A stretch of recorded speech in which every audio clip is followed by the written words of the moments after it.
रमज़ान शरीफ बहुत ही मुक़द्दस महीना है जिसमें हमारे प्यारे हुजूर सल्लल्लाहु ताला अलैहि वसल्लम ने कई नेक बातें फरमाई हैं।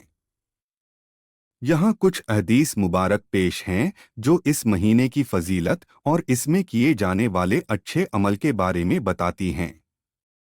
रोज़े की अहमियत हुजूर ने फरमाया, जिसने ईमान और सवाब की नीयत से रमज़ान के रोज़े रखे उसके तमाम पिछले गुनाह माफ़ कर दिए जाते हैं। सहीह बुखारी हदीस 38।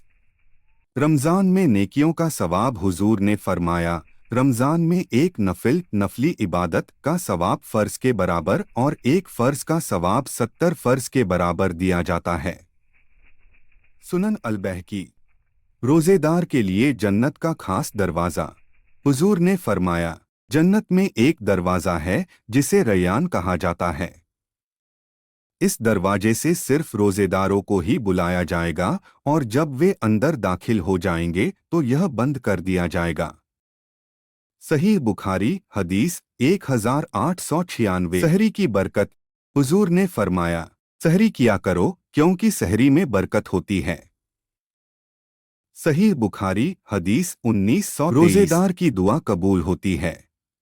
हुजूर ने फरमाया, 3 लोगों की दुआ कभी नहीं लौटाई जाती। 1 इमाम आदिल इंसाफ करने वाला हाकिम, 2 रोजेदार जब तक रोजा खोले और 3 मजलूम जिस पर जुल्म हुआ हो। तिर्मिजी हदीस 2526। इफ्तार कराने का सवाब।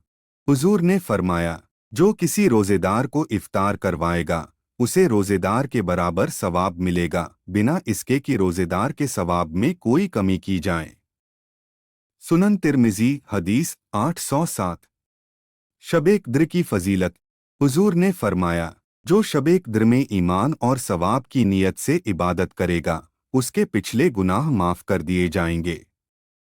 सही बुखारी हदीस 1901। और अच्छे अखलाक की ताकीद।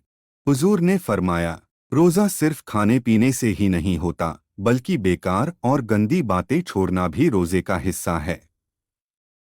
अगर कोई तुमसे झगड़ने लगे तो कह दो मैं रोजे से हूँ। सही बुखारी हदीस 1904। अल्लाह की रहमत और मगफिरत। हुजूर ने फरमाया, जब रमज़ान आता है तो जन्नत के दरवाजे खोल दिए जाते हैं, जहन्नम के दरवाजे बंद कर दिए जाते हैं और शैतानों को कैद कर दिया जाता है। सही बुखारी हदीस 1899। हुजूर से पूछा गया, सबसे बेहतरीन अमल कौन सा है? आपने फरमाया, तुम रोज़ा रखो क्योंकि इसके बराबर कोई और अमल नहीं है।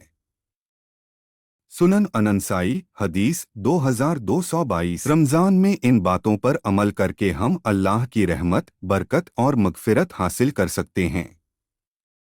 अल्लाह हमें इस पाक महीने में ज़्यादा से ज़्यादा इबादत करने और नेक आमाल करने की तौफीक दे। आमीन।